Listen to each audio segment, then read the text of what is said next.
कुठला कोण तयार झालाय बघा. आता जर मी बघितलं हे झाड आहे, हे झाडात कुठला कोण झाला इकडे जवळ येतं, हे बघा असा ठेवला मी, काय होईल रे?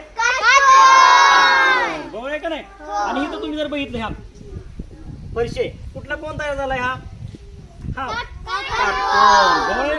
अजून तुम्हाला कुठं कुठं दिसतं बघा, लघु कोण दिसतात का विशाल कोण दिसतात झाडांना खांद्यांना? लघु कोण. विशाल कोण दाखवायचा असेल तर बघा दिसतोय का तुम्हाला वर? जास्त करून लघु कोण दिसतात बघा, वर गेलं पाहिजे बघा. झाडांच्या दोन आहेत बरोबर, सगळं काय दिसतात तुम्हाला लघु कोण दिसतात. विशाल कोण म्हणजे मोठा. इथं सुद्धा इकडे या इकडे बघा, इथं तुम्हाला दिसतात लगेच, तिथं प्रत्येक दिसतं बघा, आहे का? इथं बघा आहे का नाही? हा लघु कोण आहे, सगळे लघु कोण आहेत बघा आहेत. हा होतोय बघा विशाल कोण, ही ना हा हा तो बरोबर आहे. हा तो तिथं बघा होतं, इथं वर होतोय बघा कोण आहेत. आणि जर तुम्ही बघितलं इकडे, तुम्ही बघितलं तर इथं सगळे काटकोन होतं. कशाला रे? आपल्या किचन साईडला काटकोन होतोय, गेटला काटकोन होतोय.